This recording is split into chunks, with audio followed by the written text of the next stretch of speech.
जय हिंद दोस्तों, स्वागत है आप सभी का आपके अपने YouTube channel GS hub by DS sir में। तो कैसे हो आप लोग? उम्मीद करता हूँ आप सब अच्छे होंगे।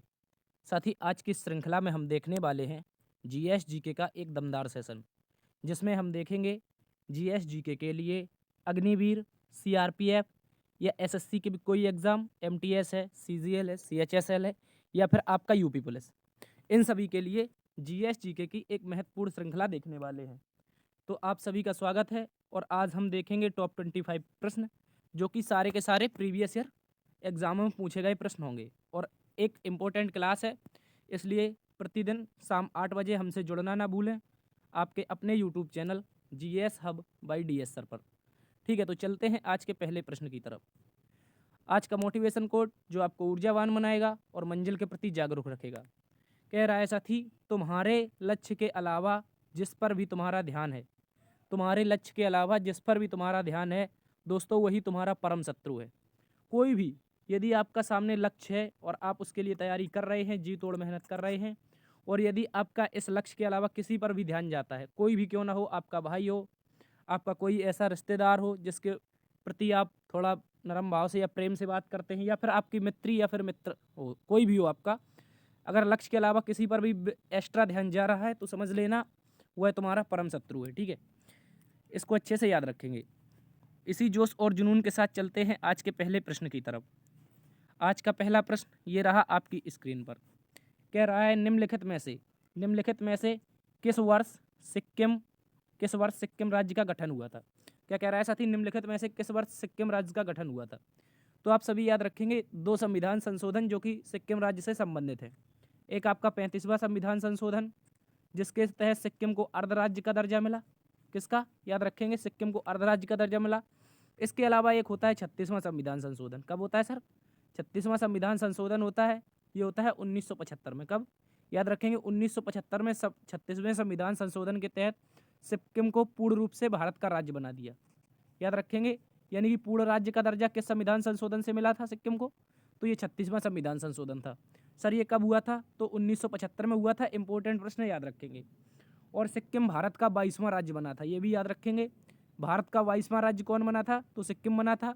इससे पहले सिक्किम एक आपका स्वतंत्र देश हुआ करता था, लेकिन जब इस पर चीन ने हमला करने की कोशिश की तो सिक्किम ने भारत में विलय होने का यानी कि योजना बनाई और भारत में 36वें संविधान संशोधन के तहत भारत का अभिन्न हिस्सा बन गया। आप लोग ये इस बात को याद रखेंगे। ये घटना कब की है सर? तो 1975 की। सिक्किम भारत का 22वां राज्य बनता है, ये आप याद रखेंगे। इसके अलावा 1992 में आपने सुने होंगे 73वां संविधान संशोधन और 74वां संविधान संशोधन। कौन कौन से? एक तो 73 और एक 74। ठीक है, याद रखेंगे। 1992 में आपके हुए थे 73वां संविधान संशोधन और एक हुआ था 74वां संविधान संशोधन, जो कि आपके एक 73वां था पंचायती राज व्यवस्था से और 74वां नगर पालिका यानी नगर निकाय से संबंधित था। याद रखेंगे। और इससे क्या होता है सर? 73वें संविधान संशोधन के तहत अनुसूची 11 जोड़ी जाती है, यानी कि जो आपका शेड्यूल 11 है, ये कब जोड़ा गया था? 73वें संविधान संशोधन के तहत। और शेड्यूल 12 आपका जोड़ा गया था 74वें संविधान संशोधन के तहत। 11 में आपकी नगर पंचायत है और 12 में क्या है? 12वीं अनुसूची में, तो याद रखेंगे नगर निकाय। याद रखेंगे, ठीक है, इसको अच्छे से याद रखेंगे। 11 में ग्राम पंचायत और 12 में नगर निकाय। सर ये संविधान संशोधन कब होते थे? 1992 में। लेकिन एक बात और याद रखेंगे, जो 73वां संविधान संशोधन था आपका, आया तो 1992 में था, लेकिन भारत सरकार के द्वारा 24 अप्रैल, याद रखेंगे साथी, कब पूछ लेगा? तो 24 अप्रैल 1993 को। कब साथी? 24 अप्रैल 1993 को इसको भारत सरकार ने लागू किया था। याद रखेंगे, क्वेश्चन पूछा जाता है कि 24 अप्रैल को कौन सा संविधान संशोधन लागू हुआ था? तो आपका 73वां संविधान संशोधन। इंपॉर्टेंट प्रश्न याद रखेंगे। और इसी कारण हम जब से ये लागू हुआ है तब से क्या मनाते हैं? 24 अप्रैल को पंचायती राज दिवस मनाते हैं। आप लोग इसको भी याद रख लेंगे। तो सिक्किम से संबंधित राज्य का गठन कब हुआ था? 1975, इसका राइट आंसर हो जाएगा। ठीक है, चलते हैं अगले प्रश्न की तरफ। अगला प्रश्न आपसे कह रहा है इजराइल की संसद का नाम क्या है? क्या कह रहा है साथी? इजराइल की संसद का नाम क्या है? तो आप लोग याद रखेंगे, जो इजराइल की संसद है दोस्तों, ये है आपकी नेसेट। कौन? याद रखेंगे, इंपॉर्टेंट प्रश्न है। इजराइल की संसद का नाम है नेसेट। सर याद रखेंगे, जो इजराइल की संसद है इसका नाम नेसेट है। इसके अलावा याद रखेंगे डाइट। डाइट की बात की जाए तो ये जापान की संसद है। कहाँ की सर? जापान की संसद। क्योंकि आपने सुना होगा जापान को क्या कहते हैं, राजकुमारों का देश, सुकुमारों का देश। ठीक है, याद रखेंगे। यहाँ के ज़्यादा से ज़्यादा लोग कैसे हैं, यानी कि लोग डाइट पे रहते हैं, इसलिए ज़्यादा दिन चलते हैं। इस तरह से ट्रिक बना लेंगे, जापान के लोग डाइट पर रहते हैं और ज़्यादा दिनों इनकी उम्र होती है। ठीक है, याद रखेंगे। इसी कारण इसको सुकुमारों का देश भी कहा जाता है। जापान को हम सूर्योदय का देश भी कहते हैं, ये भी क्वेश्चन पूछा जाता है, सर सूर्योदय का देश किसे कहते हैं, तो जापान को कहते हैं। ठीक है, याद रखेंगे। और जापान की संसद का नाम हो जाएगा डाइट। इसके अलावा सर बात करेंगे ड्यूमा की, तो ड्यूमा आपकी रूस की संसद हो जाएगी। कहाँ की, पुतिन बाबा की संसद का नाम क्या है, तो याद रखेंगे ड्यूमा है। इंपॉर्टेंट प्रश्न है, क्वेश्चन पूछा जाता है एग्जाम में। आपको मिलान करने के लिए दे देगा, 4 ऑप्शन दे देगा, उस तरफ से आपको देश के नाम दे देगा, तो एक दो इनमें से याद रख लेंगे जिससे कि आपका जो मिलान हो वो सही हो जाए। ठीक है, नेसेट की बात की हमने, इजराइल की हो जाएगी, डाइट आपकी जापान की, ड्यूमा आपकी कहाँ की सर, रूस की। इसके अलावा बात करें कांग्रेस कहाँ की संसद है, तो सर याद रखेंगे कांग्रेस यूएसए की संसद है। कहाँ की, इंपॉर्टेंट प्रश्न है, यूएसए की संसद का नाम क्या है, तो याद रखेंगे कांग्रेस है। ठीक है, और अपने देश में तो कांग्रेस नाम की एक पार्टी भी है, याद रखेंगे, सभी को पता होगा। लेकिन यूएसए की संसद की बात की जाए तो यहाँ की कांग्रेस संसद है, इसका नाम याद रखेंगे। ठीक है, चलते हैं अगले प्रश्न की तरफ। इसका आंसर क्या हो जाएगा, इसराइल का नेसेट। और इसराइल की एक खुफिया एजेंसी भी बहुत फेमस है जिसका नाम है मोसाद, आपने सुना होगा। ठीक है, इसको याद रखेंगे। अगला प्रश्न कह रहा है डायलिसिस का प्रयोग किस रोग के इलाज में किया जाता है। सर सबसे पहले तो जानेंगे कि डायलिसिस क्या होता है। देखो आप यहाँ पर एक चित्र देखेंगे, ये आपको यदि दिख रहा है तो यहाँ पर एक व्यक्ति देखा बैठा है और इस व्यक्ति के पास 2 नलियाँ लगी हैं। क्या लगी हैं, 2 नलियाँ। इसमें क्या हो रहा है सर, तो याद रखेंगे इसमें इनमें क्या हो रहा है, एक नली से खून जा रहा है, यानी कि जो खून होता है मनुष्य के अंदर, उसके जो उसमें जो अपशिष्ट हो जाते हैं, ये प्रक्रिया होती है तब जब आपकी किडनी यानी कि गुर्दे खराब हो जाते हैं। याद रखेंगे जब किडनी और गुर्दे खराब हो जाते हैं तो डायलिसिस की प्रक्रिया की जाती है और ये अंतिम इलाज होता है किडनी के लिए। सर इससे क्या होता है, तो जो शरीर होता है इसमें अवशिष्ट पदार्थ जम जाते हैं खून में, इन खून के अवशिष्ट पदार्थों को साफ करने के लिए इसको डायलिसिस करवाना पड़ता है व्यक्ति को। यदि व्यक्ति को जिंदा रहना है तो वो डायलिसिस करवाएगा। इसके अलावा सर याद रखेंगे जो ये व्यक्ति होगा इसका डायलिसिस कितने दिनों में होगा, तो महीने से 2 महीने के अंदर प्रति 2 माह के अंदर इसका क्या किया जाएगा, डायलिसिस किया जाएगा, यानी कि खून निकाल करके नया खून बना करके डाला जाएगा। ठीक है, इसको अच्छे से याद रखेंगे, बहुत ज़्यादा क्वेश्चन पूछा जाता है। तो डायलिसिस हमने देखा किससे संबंधित हो जाएगा, सर किसी व्यक्ति की जब किडनी या गुर्दा खराब हो जाता है तो उससे क्या होता है, आपके उसके मनुष्य के शरीर में अवशिष्ट खून हो जाता है, अवशिष्ट पदार्थ जम जाते हैं खून में, इसी को साफ करने के लिए किसका प्रयोग करते हैं, डायलिसिस प्रक्रिया का। ठीक है, याद रखेंगे, तो इसको अच्छे से याद रख लेंगे। डायलिसिस का प्रयोग किस इलाज में किया जाता है, किडनी का इलाज या फिर इसी को कहते हैं गुर्दा। ठीक है, याद रखेंगे, किडनी या गुर्दे के इलाज में डायलिसिस का प्रयोग किया जाता है। इंपॉर्टेंट प्रश्न है, याद रखेंगे। सर मेरुदंड की बात की जाए क्या होता है, तो ये आपकी रीढ़ की हड्डी होती है। क्या होती है सर, जो मेरुदंड होता है इसको क्या कहते हैं, रीढ़ की हड्डी, याद रखेंगे। ठीक है, रीढ़ की जो हड्डी होती है इसको क्या कहते हैं, मेरुदंड कहते हैं। इंपॉर्टेंट है, याद रखेंगे। चलते हैं अगले प्रश्न की तरफ, इसको आपने देखा होगा। ठीक है, चलते हैं अगले प्रश्न की तरफ। अगला प्रश्न कह रहा है कृष्णदेव राय किसके समकालीन थे। क्या कह रहा है साथी, कृष्णदेव जो राय हैं ये किसके समकालीन थे। तो बात करेंगे कृष्णदेव राय की, ये दक्षिण भारत के एक प्रसिद्ध शासक हुए हैं। इनके दरबार में आपके तेनाली रामा रहता था, आपने सुना होगा, तेनाली रामा की कहानियाँ बहुत सुनी होंगी। ठीक है, जो तेनाली रामा था, तेनाली रामा किसके दरबार में रहता था, तो महाराज कृष्णदेव राय के। और ये कहाँ के शासक थे, तो याद रखेंगे विजयनगर के। बहुत क्वेश्चन पूछा जाता है, विजयनगर के प्रतापी शासक कौन थे, तो याद रखेंगे कृष्णदेव राय थे। ठीक है, याद रखेंगे। और इनके दरबार में क्या रहते थे साथी, अष्ट दिग्गज रहते थे, ये भी याद रखेंगे कौन रहते थे, अष्ट दिग्गज। इंपॉर्टेंट प्रश्न है, आप लोग इसको याद रख लेंगे। अष्ट दिग्गज किसके दरबार में, कृष्णदेव राय के। और सर यदि पूछ ले किसके समकालीन था, तो कृष्णदेव राय आपके बाबर के समकालीन था। किसके समकालीन, बाबर के समकालीन। जिस समय बाबर भारत में अपना प्रभुत्व जमाने की कोशिश कर रहा था उस समय दक्षिण भारत के राजा थे कृष्णदेव राय। इसने जब उत्तर भारत में अपना शासन जमा लिया तो इसने सोचा कि हम क्यों ना दक्षिण भारत में आक्रमण करें। उससे पहले ये आक्रमण करता है, इसकी मृत्यु हो जाती है। याद रखेंगे, आप सभी को पता होगा 1530 में इसकी मृत्यु भी हो जाती है। ठीक है, इसको याद रखेंगे, बाबर की। तो कृष्णदेव राय जो थे ये बाबर के समकालीन थे। इंपॉर्टेंट प्रश्न है, आप लोग इसको याद रखेंगे। ठीक है, क्वेश्चन पूछ लेगा यदि यहीं पर एक और क्वेश्चन आपसे पूछा जाए कि तुलसीदास किसके समकालीन थे, तुलसीदास, तो तुलसीदास में आप लोगों को लगाना है कि बाबर के समकालीन थे। किसके, सॉरी अकबर के समकालीन। बाबर के समकालीन तो आपका कृष्णदेव राय हो जाएगा, लेकिन जो तुलसीदास जी थे ये आपके अकबर के समकालीन थे। ऐसा प्रश्न भी पूछा जाता है एग्जाम में। ठीक है, बाबर के पुत्र का नाम था हुमायूं और हुमायूं का जो पुत्र था उसका नाम अकबर था। और ये जो औरंगजेब था ये शाहजहां का पुत्र था, इसको भी याद रखेंगे। ये सारे के सारे आपके मुगल वंश के शासक हैं। अगला प्रश्न कह रहा है निम्नलिखित में से प्रार्थना समाज के संस्थापक कौन थे? क्या कह रहा है साथी? निम्नलिखित में से प्रार्थना समाज के संस्थापक कौन थे? एक अच्छा प्रश्न है और एग्जाम में पूछा जाने वाला प्रश्न। यदि पूछ ले सर आपसे कि प्रार्थना समाज के संस्थापक कौन थे, तो यहाँ पर तो ऑप्शन आपका ऑप्शन के हिसाब से देखा जाए तो आत्माराम पांडुरंग इसका राइट आंसर हो जाएगा। क्या हो जाएगा? आत्माराम पांडुरंग इसका राइट आंसर हो जाएगा। लेकिन आत्माराम पांडुरंग ने अकेले इसकी स्थापना नहीं की थी प्रार्थना समाज की। प्रार्थना समाज की जो स्थापना हुई थी सर, ये कब हुई थी? 1867 में। ये पहले याद रखेंगे, कब हुई थी सर? 1867 में इसकी स्थापना होती है। इसके अलावा सर किसने किसने की थी? तो महादेव गोविंद रनाडे थे। महादेव गोविंद रनाडे, जो कि आपके किसके गुरु थे? याद रखेंगे, गोपाल कृष्ण गोखले के। महादेव गोविंद रनाडे, इसके अलावा भंडारकर करके एक व्यक्ति थे। इन तीनों ने मिलकर स्थापना की थी। किसने? भंडारकर, एस भंडारकर और महादेव गोविंद रनाडे, और तीसरे आपके आत्माराम पांडुरंग। यदि इनमें से कोई भी आपको ऑप्शन में मिलता है तो आप लोग इसको आंसर लगा के आएंगे, क्योंकि आज की डेट में जो आपका परीक्षा पूछने वाला है यानी कि एग्जामिनर है, वो क्वेश्चन इस तरह से पूछ लेगा, आपको आत्माराम पांडुरंग ऑप्शन में ही नहीं देगा। तो याद रखेंगे रनाडे या भंडारकर। इंपॉर्टेंट प्रश्न याद रखेंगे। तीनों ने मिलकर 1867 में किसकी स्थापना की थी? प्रार्थना समाज की। अच्छा प्रश्न है, इसको याद रखेंगे। इसके अलावा बात करेंगे राजा राम मोहन राय की, तो इन्होंने 1815 में, कब साथी? इंपॉर्टेंट प्रश्न है, 1815 में आत्मीय सभा बनाई। कौन सी सभा? आत्मीय सभा। इसी को आगे चल करके 1828 में क्या कर दिया सर? इसका नाम कर दिया ब्रह्म समाज। क्या कर दिया? याद रखेंगे, इसी का नाम क्या कर दिया? ब्रह्म समाज। इंपॉर्टेंट है, याद रखेंगे। इसके अलावा दयानंद सरस्वती ने क्या किया था सर?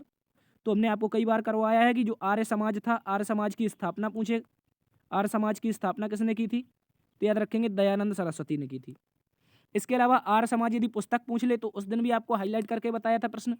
आर्य समाज पुस्तक पूछ ले तो लाला लाजपत राय जी की हो जाएगी, लेकिन आर्य समाज की स्थापना पूछे तो दयानंद सरस्वती। ठीक है, इसको याद रखेंगे। चलते हैं अगले प्रश्न की तरफ। अगला प्रश्न कह रहा है भारत के प्रथम गैर कांग्रेसी प्रधानमंत्री कौन थे? निम्नलिखित में से ऐसे कौन से व्यक्ति हैं जो भारत के प्रथम गैर कांग्रेसी प्रधानमंत्री बने? तो आप सभी को पता होगा कि जब 1947 में हम लोग आज़ाद हुए थे तो इस समय कांग्रेस की तरफ से पंडित जवाहरलाल नेहरू जी को भारत का प्रधानमंत्री बनाया गया। इसके अलावा ये 1962 तक प्रधानमंत्री रहे, 64 तक। ठीक है, इसके अलावा क्या होता है सर, कुछ दिनों के लिए आपके प्रधानमंत्री बदले जाते हैं, उसके बाद आपकी इंदिरा गांधी जी बन जाती हैं।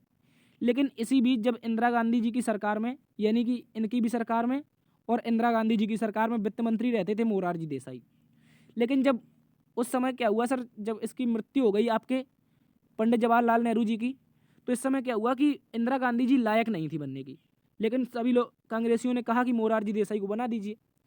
लेकिन कुछ व्यक्ति ऐसे थे कि उन्होंने, कुछ लोगों ने सोचा कि अभी पिताजी को खोया है इस बच्ची ने, तो यदि इसको प्रधानमंत्री का पद दे दिया जाएगा तो क्या हो जाएगा, इसके आत्मा को शांति मिलेगी और देश की जनता भी समझेगी कि प्रधानमंत्री जी की मृत्यु हो चुकी थी पंडित जवाहरलाल नेहरू की।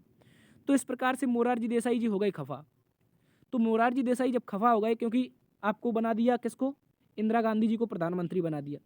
जब इंदिरा जी को प्रधानमंत्री बना दिया तो इन्होंने कांग्रेस से इस्तीफा दे दिया और इन्होंने अलग से जो आपकी श्यामचरण गुप्त जी के द्वारा पार्टी स्थापित की गई थी, जनता दल। कौन सी? जनता दल। इस जनता दल में ये शामिल हो गए। कौन? मोरारजी देसाई। और मोरारजी देसाई इंदिरा गांधी जी को गूंगी गुड़िया भी कहते थे। ये भी क्वेश्चन पूछा जाता है कि गूंगी गुड़िया इंदिरा गांधी जी को कौन कहता था? तो याद रखेंगे मोरारजी देसाई जी कहते थे। इसके अलावा सर मोरारजी देसाई ने जब इस्तीफा दे दिया तो ये जनता दल में शामिल हो गए। इसके बाद इन्होंने, क्वेश्चन पूछ लेगा आपका 1978 में, कब? 1978 में जब इलेक्शन हुए तो गठबंधन के तहत, याद रखेंगे, गठबंधन के तहत इन्होंने क्या कर लिया? मोरारजी देसाई ने देश में सरकार बना ली। किसने? मोरारजी देसाई सरकार ने।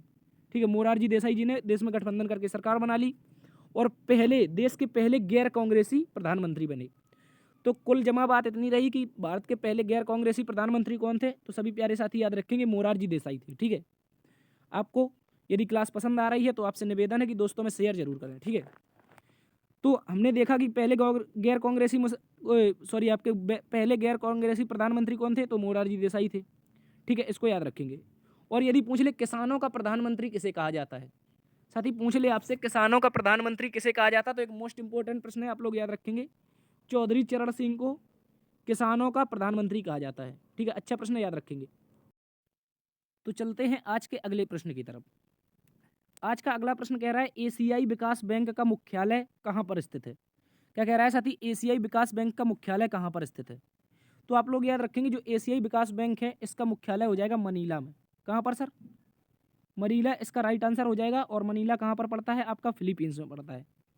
सर क्वेश्चन पूछ लेगा फिलीपींस कहाँ पर पड़ता है, तो आप लोग याद रखेंगे फिलीपींस आपका प्रशांत महासागर में पड़ता है। कहाँ पर, प्रशांत महासागर का एक बहुत सारे द्वीपों से मिलकर बना हुआ देश है, जिसे हम क्या कहते हैं साथी, फिलीपींस कहते हैं। याद रखेंगे प्रशांत महासागर में फिलीपींस पड़ता है, जिसकी राजधानी मनीला है, और मनीला में ही आपके एशियाई विकास बैंक का मुख्यालय है। और सर ये भी याद रखेंगे जो एशियाई विकास बैंक का मुख्यालय मनीला में है, इसके अलावा इसके उपाध्यक्ष पूछ लेगा। क्यों पूछेगा सर, क्योंकि ये भारतीय व्यक्ति है। उपाध्यक्ष कौन है, तो याद रखेंगे अशोक लवासा। कौन है सर, अशोक लवासा। अशोक लवासा वर्तमान में कौन है, तो एशियाई विकास बैंक के आपके उपाध्यक्ष हो जाएंगे, याद रखेंगे। और कल आपको करवाया था कि एशियाई विकास बैंक के अलावा यहाँ पर मनीला में क्या है, तो आपका अंतर्राष्ट्रीय चावल अनुसंधान संस्थान है, याद रखेंगे। इसके अलावा बात करेंगे पेरिस की, तो पेरिस में याद रखेंगे यूनेस्को का मुख्यालय है। किसका साथी, यूनेस्को का सर मुख्यालय कहाँ पर है, तो पेरिस में है। इसके अलावा लंदन को याद रखेंगे, ये सीन नदी के किनारे स्थित है। किस नदी के, सीन नदी के किनारे। इसके अलावा वाशिंगटन की बात की जाए तो वाशिंगटन में आपका WB यानी कि वर्ल्ड बैंक और IMF और वर्ल्ड बैंक का मुख्यालय सर कहाँ पर है, ये आपका वाशिंगटन DC में हो जाएगा। इंपॉर्टेंट प्रश्न याद रखेंगे। चलते हैं आज के अगले प्रश्न की तरफ। इसका आंसर हो जाएगा एशियाई विकास बैंक यानी कि एशियन डेवलपमेंट बैंक, इसका मुख्यालय मनीला में हो जाएगा।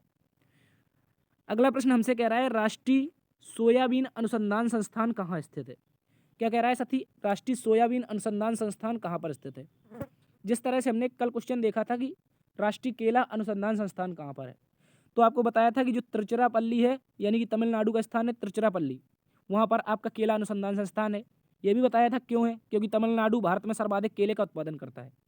इसी प्रकार जो सोयाबीन है साथी, इसका राष्ट्रीय अनुसंधान संस्थान है इंदौर में। सर इंदौर में क्यों है, तो आपको पता लग गया होगा, क्योंकि मध्य प्रदेश भारत में सर्वाधिक सोयाबीन का उत्पादन करता है। मध्य प्रदेश जो है आपका MP सर्वाधिक सोयाबीन का उत्पादन करता है सर। इसके अलावा दूसरे स्थान पर सर्वाधिक सोयाबीन कौन करता है, आपका महाराष्ट्र करता है। और तीसरे स्थान पर आपका सोयाबीन के मामले में राजस्थान हो जाएगा।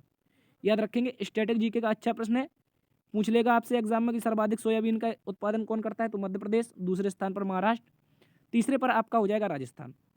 और सोयाबीन अनुसंधान संस्थान सर कहाँ पर हो जाएगा, आपका इंदौर में हो जाएगा। राइट आंसर इसका याद रख लेंगे। इसके अलावा मेघालय की बात करें, ये आपका एक उत्तर पूर्वी राज्य है और इसी में स्थान पड़ता है मौसिनराम, जहाँ पर गारो खासी जयंतिया प्रसिद्ध हैं, जो कि जनजातियाँ भी हैं और पहाड़ियाँ भी हैं। और इन्हीं में से एक खासी पहाड़ी है जिसके नीचे सर्वाधिक वर्षा होती है भारत में। भारत में ही नहीं अपितु पूरे विश्व में सर्वाधिक वर्षा आपकी कहाँ पर होती है, मेघालय की खासी पहाड़ी पर। ठीक है, याद रखेंगे। गुना भी आपका मध्य प्रदेश का एक जिला है, इसको भी याद रख लेंगे। चलते हैं अगले प्रश्न की तरफ। अगला प्रश्न कह रहा है कल्याणकारी राज्य की अवधारणा संविधान के किस अनुच्छेद में वर्णित है। क्या कह रहा है, ऐसा कौन सा अनुच्छेद है साथी जिसमें कल्याणकारी राज्य की अवधारणा वर्णित है। एक पॉलिटी का अच्छा प्रश्न है, आप लोग याद रखेंगे। जो आपका अनुच्छेद 38 है सर, जो अनुच्छेद 38 है जो कि DPSP का हिस्सा है, किसका, राज्य के नीति निर्देशक तत्वों का हिस्सा है। इसका मतलब क्या है, तो सर याद रखेंगे कल्याणकारी राज्य यानी कि भारत को एक कल्याणकारी राज्य बनाना है, यहाँ की जनता को सुखी रखना है, उनको रोजगार देना है, जो कि सरकारें बहुत ज़्यादा रोजगार दे रही हैं, ताकि हम बेरोजगार भी आपको यूट्यूब पर पढ़ा रहे हैं। ठीक है, याद रखेंगे। तो कल्याणकारी राज्य की अवधारणा का मतलब है अनुच्छेद 38 में भारत को एक कल्याणकारी राज्य बनाना है। और इसके तहत क्या होगा, जब हम युवा का विकास करेंगे तभी आपका देश कल्याणकारी राज्य बन पाएगा। जो कि सरकारें आज की डेट में युवाओं का विकास नहीं कर रही हैं, तो जो कल्याणकारी राज्य है इसका सपना अधूरा रह रहा है, याद रखेंगे। इसके अलावा बात करेंगे अनुच्छेद 18 की। तो अनुच्छेद 18 में सर क्या है, अनुच्छेद 18 में है उपाधियों का अंत। क्या है, उपाधियों का अंत, याद रखेंगे। इंपॉर्टेंट प्रश्न है, अनुच्छेद 18 में उपाधियों का अंत मिलता है। इसके अलावा सर अनुच्छेद 14 में क्या है, तो कानून के समक्ष समानता। कानून के समक्ष समानता कहाँ पर है, तो याद रखेंगे कानून के समक्ष समानता आपकी अनुच्छेद 14 में, यानी विधि के समक्ष समानता। अनुच्छेद 18 आपका डिस्कस किया, एक ही बार 2 ऑप्शन दे दिए हैं। उपाधियों का अंत हो जाएगा, याद रखेंगे। और राज्य की कल्याणकारी राज्य की अवधारणा अनुच्छेद 38 जो कि राज्य के नीति निर्देशक तत्वों का हिस्सा है। और ये भी याद रखेंगे राज्य के नीति निर्देशक जो तत्व हैं ये आपके किसी भी कोर्ट में वाद योग्य नहीं है, ये भी याद रखेंगे। यदि आपके डीपीएसपी का हनन होता है तो आप इसके लिए कहीं भी नहीं जा सकते हैं, अपितु यदि आपके इसके अलावा आपका जो फंडामेंटल राइट है इसका हनन होगा तो सुप्रीम कोर्ट और हाई कोर्ट अलग अलग अनुच्छेदों के तहत आपको रिट जारी करेगा, आपके फंडामेंटल राइट को बचाएगा। लेकिन डीपीएसपी के मामले में ऐसा नहीं है, सुप्रीम कोर्ट इसके खिलाफ कोई भी कार्रवाई नहीं कर सकता है, राज्य आपका विकास करे अथवा ना करे। ठीक है, याद रखेंगे। तो इसका आंसर हो जाएगा अनुच्छेद 38। चलते हैं अगले प्रश्न की तरफ। अगला प्रश्न कह रहा है निम्नलिखित में से किस फसल के निर्यात से भारत में सबसे अधिक विदेशी मुद्रा प्राप्त होती है। यानी कि भारत ऐसी कौन सी फसल है निम्नलिखित में से जो सर्वाधिक उत्पादन करता है और उसके साथ साथ क्या करता है, सर्वाधिक निर्यात भी करता है। तो आप सभी को पता होगा भारत में जगह जगह क्या लगाए जाते हैं, चाय के ठेले। ठीक है, तो इस प्रकार से देख लेंगे भारत में सर्वाधिक चाय का उत्पादन होता है जिसके तहत हम सर्वाधिक चाय निर्यात करते हैं और सर्वाधिक विदेशी मुद्रा हमको प्राप्त होती है इससे।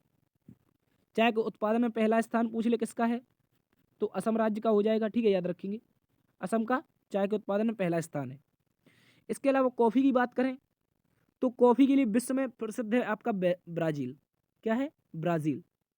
ब्राज़ील में कॉफ़ी के बागानों को फेजेंडा कहते हैं, ये भी याद रखेंगे। स्टैटिक जी का अच्छा प्रश्न है, आपसे पूछ लेगा फेजेंडा कॉफ़ी के बागान कहाँ पर कहे जाते हैं, तो आपके ब्राज़ील में कहे जाते हैं। इसके अलावा एक ब्राज़ील में कॉफ़ी बंदरगाह के नाम से भी फेमस है जिसका नाम है सेंटोस बंदरगाह।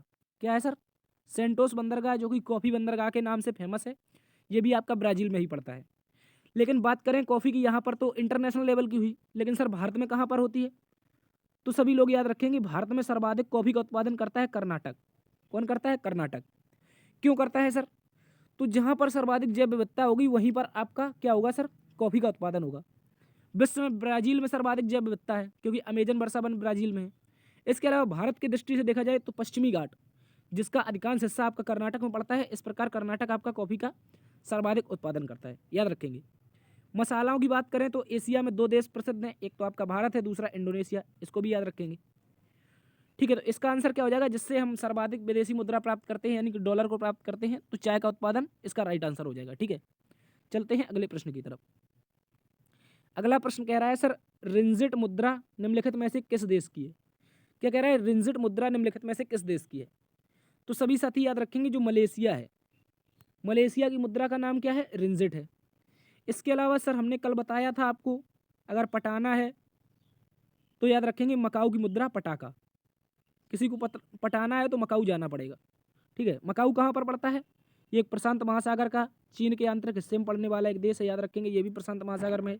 दक्षिणी चीन सागर जो कि प्रशांत महासागर का हिस्सा है, इसी में आपका मकाऊ स्थित है। और मकाऊ की मुद्रा की बात की जाए तो पटाका हो जाएगी।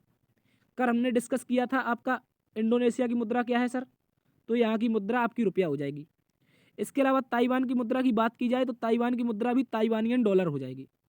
ताइवानियन डॉलर ताइवान की मुद्रा हो जाएगी। लेकिन हालांकि जो चीन है वो आपका चीन ताइवान को अपना हिस्सा मानता है, इसलिए वो कहता है कि यहाँ पर आपकी युवान मुद्रा चलाई जाए। लेकिन ताइवान के जो लोग हैं वो यहाँ पर क्या चलाते हैं, ताइवानियन डॉलर चलाते हैं। इसको भी आप लोग याद रख लेंगे। तो रिंजिट मुद्रा आपकी मलेशिया की हो जाएगी, राइट आंसर, इसको याद रखेंगे। इसके अलावा यदि किसी को पटाना है तो मकाऊ जाना है, तो यानी कि पटाका मुद्रा मकाऊ हो जाएगी। चलते हैं अगले प्रश्न की तरफ। अगला प्रश्न कह रहा है जब सांप्रदायिक पंचाट भारत आया तो उस समय भारत का वायसराय कौन था। एक महत्वपूर्ण क्वेश्चन है, याद रखेंगे सांप्रदायिक पंचाट के बारे में। सर सांप्रदायिक पंचायत क्या था, तो याद रखेंगे इसमें जो हरिजन समाज था, अपने देश का जो हरिजन समाज था, इसमें इंग्लैंड का एक प्रधानमंत्री था रैमजे मैकडोनाल्ड। कौन था, रैमजे मैकडोनाल्ड। इस समय जो इंग्लैंड का प्रधानमंत्री था उसी ने भारत को एक और अलग हिस्से में तोड़ने के लिए क्या भेजा था, हरिजन समाज के लिए सांप्रदायिक पंचायत भेजा था। यानी कि जो हरिजन भाई थे इन लोगों के लिए क्या करना था, अलग से निर्वाचन की प्रक्रिया। जिस प्रकार से 1909 में मार्ले और मिंटो ने भारत में मुसलमानों में फूट डाल दी, अलग से निर्वाचन दे दिया था, उसका परिणाम आपने आगे चलकर 1947 में देखा और 1971 में भी देखा। क्योंकि उस समय क्या हुआ, भारत से पाकिस्तान अलग हो गया मुसलमानों के आधार पर। इसी प्रकार से बंगाल यानी कि पूर्वी जो पाकिस्तान था उसको आगे चलकर 1971 में बांग्लादेश बनाया गया। तो इसके पीछे बहुत सारी प्रक्रियाएं थी। इसी प्रकार जो रैमजे मैकडोनाल्ड था, याद रखेंगे इंग्लैंड का प्रधानमंत्री था आपका रैमजे मैकडोनाल्ड। ठीक है, जिसका आप बर्गर खाते हैं मैकडोनाल्ड, उसी प्रजाति का ये भी था, ठीक है। रैमजे मैकडोनाल्ड, ये बर्गर की प्रजाति का, आप इससे याद रख लेंगे। तो इसने जब सांप्रदायिक पंचायत भेजा तो क्या कहा, हरिजनों के लिए अलग से समाज। तो यही पूछा है कि जब सांप्रदायिक पंचायत आया तो सर इस समय भारत का वायसराय कौन था? इरविन था, विलिंगडन था, लिनलिथगो था या रीडिंग था? याद रखेंगे। सबसे पहले सर पूछ लेगा सांप्रदायिक पंचायत आया कब था, इसको भी आप लोग याद रख लेंगे। 16 अगस्त। कब सर? 16 अगस्त 1932 को भारत में सांप्रदायिक पंचायत आता है। क्या आता है? 16 अगस्त 1932 को भारत में सांप्रदायिक पंचायत आता है, जिसके तहत अलग से क्या की गई, मांग की गई। लेकिन इसी बीच गांधी जी आपके हड़ताल कर देते हैं यरबदा जेल में, जिसके बाद गांधी भीमराव अम्बेडकर के बीच पूना पैक्ट होता है। इसके तहत अम्बेडकर जी मान जाते हैं कि भारत में हरिजन एक ही तरह से निवास करेंगे, यानी कि एक ही प्रकार से नहीं लेंगे, सांप्रदायिक पंचायत को अपनाएंगे नहीं। बी आर अम्बेडकर जी ने ऐसा आश्वासन दिया। इसके तहत गांधी जी ने क्या किया, गांधी जी से जो आपका भीमराव अम्बेडकर का था मुलाकात थी, उसको पूना पैक्ट के नाम से जाना गया, जो कि आगे चलकर 24 सितंबर को हुई थी। याद रखेंगे। और हमसे इसी बीच क्वेश्चन पूछा है कि सांप्रदायिक पंचायत जब भारत आया तो भारत का वायसराय कौन था? ठीक है, आप लोग इसको याद रखेंगे। कौन था? तो जो इरविन था साथी, ये 26 से लेकर के 31 तक रहा था। कब तक? 31 तक। लेकिन सर सांप्रदायिक पंचायत तो 32 में आया था।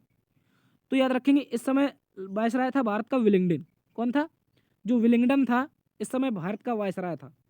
ये इतने चुपचाप से वायसराय रहा, यानी कि 31 से लेकर के 36 तक ये वायसराय रहा, और इसके समय कुछ खास कार्य नहीं हुए थे।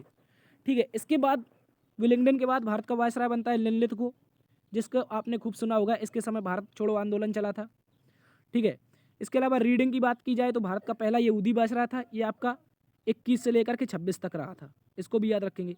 रीडिंग 26 से 31 तक इरविन रहा, और उसके बाद विलिंगडन रहा 31 से 36 के बीच। तो इसका राइट आंसर क्या हो जाएगा? विलिंगडन इसका राइट आंसर हो जाएगा। इसको याद रख लेंगे। ठीक है, इसका राइट आंसर क्या हो जाएगा? विलिंगडन। मोस्ट इंपोर्टेंट है, याद रखेंगे। चलते हैं अगले प्रश्न की तरफ। अगला प्रश्न कह रहा है चंद्रगुप्त मौर्य के गुरु चाणक्य किस विद्या केंद्र से संबंधित थे? यानी कि आपसे पूछा जो चाणक्य था ये किस विद्या केंद्र से संबंधित था, या फिर किस विद्या केंद्र में पढ़ाता था? तो आप लोग याद रख लेंगे, ये पढ़ाता था तक्षशिला में पढ़ाता था, जो कि वर्तमान में कहाँ पर पढ़ता है? पाकिस्तान में पढ़ता है। याद रखेंगे, दुनिया का पहला विश्वविद्यालय था ये तक्षशिला। इसके बाद बात करेंगे विक्रमशिला विश्वविद्यालय की। सर विक्रमशिला विश्वविद्यालय जो था इसका निर्माण करवाया था धर्मपाल ने। किसने? याद रखेंगे, जो धर्मपाल थे इनके द्वारा विक्रमशिला विश्वविद्यालय का निर्माण करवाया जाता। ये वर्तमान में बिहार में पड़ता है। इसके अलावा नालंदा विश्वविद्यालय की बात की जाए तो गुप्त वंश के शासक कुमारगुप्त ने इसका निर्माण करवाया था। किसने? गुप्त वंश का शासक था कुमारगुप्त, इसके द्वारा इसका निर्माण करवाया गया था। तक्षशिला की बात करें जो कि वर्तमान में पाकिस्तान में स्थित है, और चंद्रगुप्त के जो गुरु थे चाणक्य, यहीं पर इन्होंने चंद्रगुप्त को शिक्षा दीक्षा दी थी, यहीं पर पढ़ाया था। ठीक है, और चंद्रगुप्त को आगे भारत का सम्राट भी बनाया था। आपने सुना होगा इनके बारे में बहुत ज़्यादा। ठीक है, तो इसका आंसर क्या हो जाएगा? चाणक्य किससे संबंधित था? तक्षशिला से। ठीक है, इसको चलते हैं अगले प्रश्न की तरफ। अगला प्रश्न कह रहा है निम्नलिखित में से भारत का सरकारी मोबाइल भुगतान एप्लीकेशन कौन है? यानी कि जो भारत सरकार ने लॉन्च किया है ऐसा कौन सा भुगतान एप्लीकेशन है? भारत पे है, रुपे कार्ड है, भीम यूपीआई है, या फोन पे है? तो आप लोग याद रखेंगे, जो ये भारत का सरकारी एप्लीकेशन है ये आपका भीम है। क्या है? Bhim, Bharat interface money. ठीक है, याद रखेंगे, भारत इंटरफेस मनी इसका राइट आंसर हो जाएगा। भीम एप्लीकेशन जो है ये भारत का सरकारी है। भारत के पे की बात की जाए ये आपका प्राइवेट है, रुपए भी आपका प्राइवेट है, और फ़ोन पे भी आपका पहले फ्लिपकार्ट में था, इसके बाद अब ये विदेश में चला जा चुका है, यानी कि विदेश का हो चुका है। विदेशी किसी व्यक्ति ने खरीद लिया फ़ोन पे को। भारत के सरकारी की बात की जाए तो भीम यूपीआई आप लोग याद रखेंगे, क्वेश्चन पूछ लेगा भीम यूपीआई किसका सरकारी है, तो भारत का सरकारी है। ठीक है, याद रखेंगे। इसके अलावा भारत पे ये प्राइवेट हो जाएगा रुपए। और एक क्वेश्चन पूछा जाता है सर ऐसा कौन सा देश है जिसने हाल ही में इंटरनेशनल यानी कि ऑनलाइन पेमेंट का काम शुरू किया है? तो याद रखेंगे फ़ोन पे के द्वारा इंटरनेशनल शुरू की गई है, लेकिन यदि पूछ ले पहली बार किसने किया था तो रुपे यूपीआई ने। किसने? रुपे यूपीआई ने, जो कि सिंगापुर के साथ मिलकर किया था। किसके साथ सर? सिंगापुर के साथ मिलकर के रुपे यूपीआई ने क्या किया था? इंटरनेशनल लेवल पर पेमेंट की सुविधा प्रदान की थी। लेकिन हाल ही में किसने की है? तो फ़ोनपे ने इसको भी शुरू कर दिया है। आपने देखा होगा आपके फ़ोनपे में क्या नया अपडेट मांगता है, जिसके तहत आपको क्या करना है, इंटरनेशनल यदि पे करना है तो उसमें कुछ आपको क्राइटेरिया है पास करने होंगे, और आप इंटरनेशनल यानी कि जो आपके ऑस्ट्रेलिया में कोई रिश्तेदार रह रहा है तो उसके लिए पैसे भेज सकते हैं यहाँ से, ऑस्ट्रेलिया अमेरिका कहीं भी। ठीक है, इसको याद रखेंगे। सरकारी भुगतान मोबाइल एप्लीकेशन कौन सा हो जाएगा? तो भीम यूपीआई। चलते हैं अगले प्रश्न की तरफ। अगला प्रश्न कह रहा है रडार का प्रयोग किसका पता लगाने में किया जाता है। यानी कि रडार का जो प्रयोग है ये किस प्रकार से पता लगाने में किया जाता है और किसका पता लगाने में किया जाता है। प्रकाश तरंगों से वस्तु का पता लगाने में ये नहीं होगा, क्योंकि यहाँ पर रडार में प्रकाश तरंगों की आवश्यकता नहीं होती है। ध्वनि तरंगों में तो आपने सुना है कि कभी ध्वनि छोड़ी उसके बाद रडार आया, तो याद रखेंगे रडार किससे बना है, रेडियो से। किससे बना है, रडार। इसको याद रख लेंगे, रडार आपका रेडियो से बना है, इसलिए रेडियो तरंगों द्वारा वस्तुओं का पता लगाने में। सर ये किस प्रकार कार्य करता है, जो रडार है ये किस प्रकार कार्य करता है, तो आप एक यहाँ पर एक चित्र देखिए, उसके बाद आपको समझ में आ जाएगा। जो रडार है आपने देखा होगा इस प्रकार से जमीन में एक एंटीना लगा होता है, ये रडार लगा है, इसके द्वारा कुछ किरणें छोड़ी जाती हैं। ये आपको जो ब्लू ब्लू दिख रही हैं ये किरणें इसके द्वारा छोड़ी गई हैं। यदि कोई ऑब्जेक्ट आपका आसमान में उड़कर निकलता है, कोई भी ऑब्जेक्ट जब इससे टकराएंगी तो इसके बाद वापस आएंगी। देखो ये आपका एरोप्लेन जा रहा है, इसमें टकराई किरणें, उसके बाद ये वापस आने लगी येलो कलर में। तो इस प्रकार से ये रडार जो है ये कार्य करता है। क्या करता है, नीचे एक एंटीना होता है जिसके द्वारा किरणें छोड़ी जाती हैं, उसके बाद कोई ऑब्जेक्ट यदि उड़कर जा रहा है तो उससे टकराएंगी, उसके बाद वापस इसको सिग्नल देगी, जिसके तहत क्या होगा सर, जिसके तहत आपके लोगों को जो बैठे हैं वहाँ पर उनको पता चलेगा, उसके बाद कोई एक्शन लिया जाएगा। तो रडार में क्या होता है सर, रेडियो किरणें छोड़ी जाती हैं जिसके तहत किसी ऑब्जेक्ट का पता लगाया जाता है। तो इसका आंसर क्या हो जाएगा, रेडियो किरणों के द्वारा वस्तुओं का पता लगाने में। ठीक है, इंपॉर्टेंट प्रश्न है, आप लोग याद रखेंगे। चलते हैं अगले प्रश्न की तरफ। इसी प्रकार एक सोनार भी होता है, इसको भी देख लेंगे। सोनार, साउंड नेविगेशन।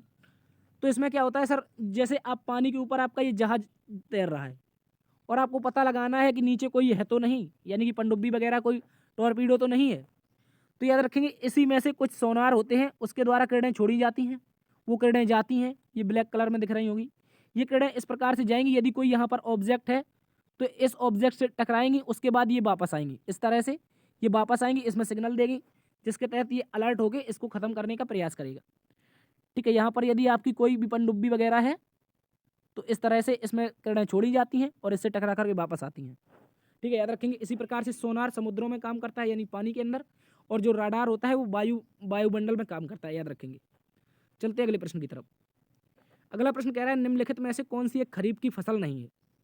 सर खरीफ की फसल की बात की जाए तो याद रखेंगे जो जौ होता है, जौ यानी कि आपका क्या होता है, अरे जो गेहूं का एक, जिससे क्या बनता है, अभी एक मिनट याद रखना, जौ क्या होता है, बेझर जिसे कहते हैं हम लोग देसी भाषा में, जो जानवरों को खिलाने के लिए बनाया जाता है उसको क्या कहते हैं, जौ कहते हैं। और ये आपका किस समय बोया जाता है, ये आपके रबी के समय बोया जाता है, गेहूं के साथ में बोया जाता है। ठीक है, इसको याद रखेंगे, जो आपका रबी की फसल है ये आपकी खरीफ की फसल नहीं होगी। खरीफ की फसल की बात की जाए, ज्वार हो जाएगा, कपास हो जाएगा, मक्का हो जाएगा, इसके अलावा क्या हो जाएगा, बाजरा हो जाएगा। ठीक है, और एकमात्र ऐसी फसल जो कि एग्जाम में पूछ लेगा आपसे, ऐसी कौन सी फसल है जो रबी और खरीफ दोनों में होती है। आप लोग दिमाग लगा के थोड़ा बताइए, रबी और खरीफ दोनों में होगी ऐसी कौन सी फसल है। हालांकि ये आपके समय तो अब नहीं होती होगी, पहले जब हम छोटे छोटे थे तब उस समय ये फसल बहुत ज़्यादा होती थी। ठीक है, तो इस फसल का नाम क्या है आप लोग बताएंगे, जो रबी और खरीफ दोनों में होती है। इसको याद रख लेंगे, ये एकमात्र फसल है जिसका नाम है अरहर। क्या है, अरहर।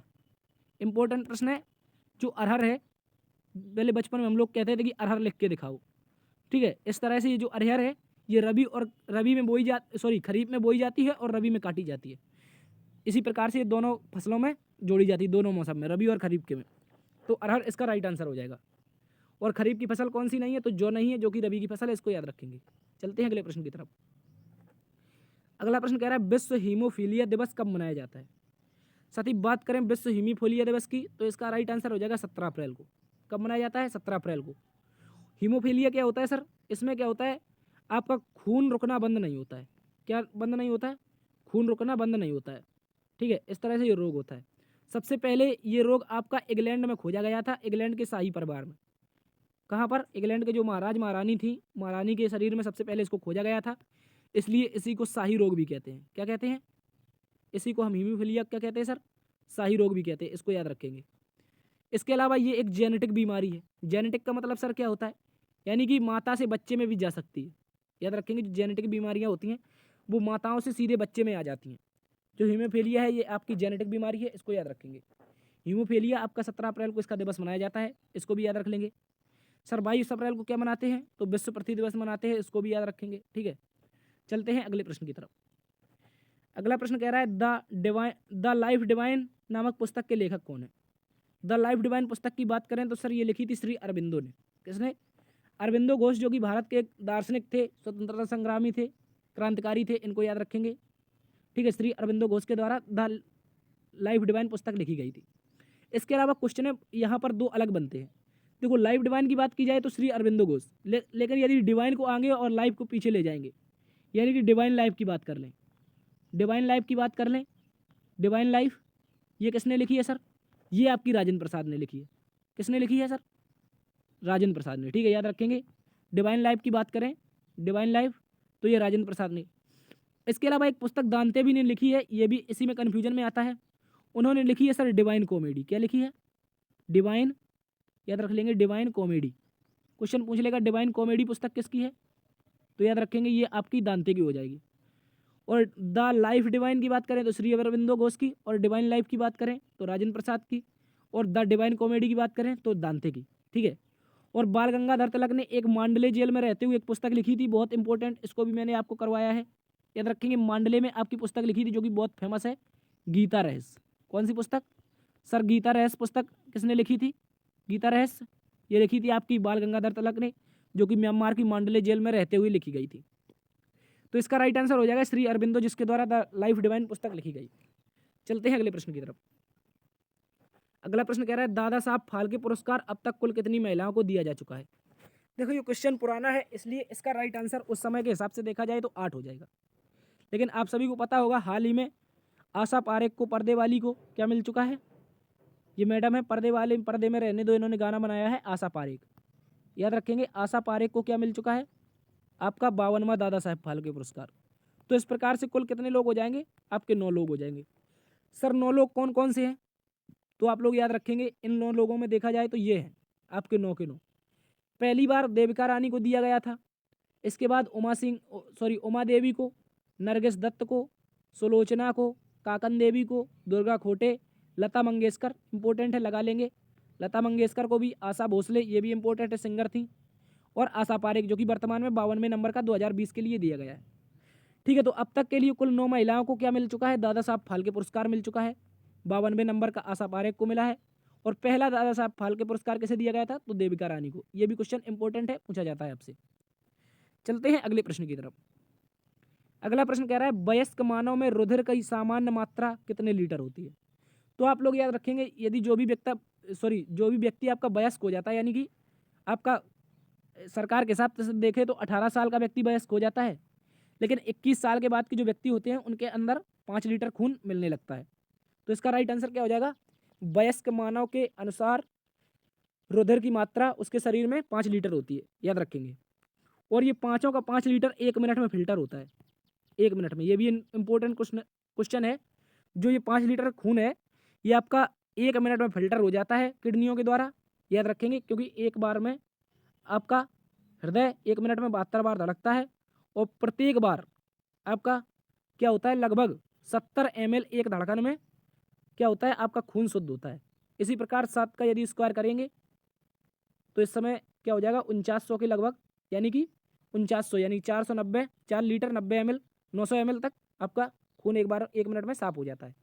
तो क्वेश्चन पूछ लेगा हृदय की एक धड़कन में कितना खून स्वच्छ होता है? तो याद रखेंगे 70 ml एक धड़कन में स्वच्छ होता है। इंपॉर्टेंट है प्रश्न, याद रखेंगे। तो टोटल वयस की बात की जाए 5 लीटर हो जाएगा। चलते हैं अगले प्रश्न की तरफ। तो ये थी साथी आज की क्लास। उम्मीद करता हूँ आज की क्लास पसंद आई होगी। यदि मेरा प्रयास और मेहनत पसंद आई है तो आपसे निवेदन है लाइक कर दीजिए, और दोस्तों में ज़्यादा से ज़्यादा सेशन को शेयर कर लीजिए। यदि आप नए हैं चैनल पर तो आपसे निवेदन है कि प्लीज़ सब्सक्राइब भी कर दीजिए। ठीक है जी, देखते रहिए GS Hub by DS sir. बड़ों का सम्मान कीजिए। मिलते हैं अगली वीडियो में, तब तक के लिए अपना ख्याल रखना। जय हिंद।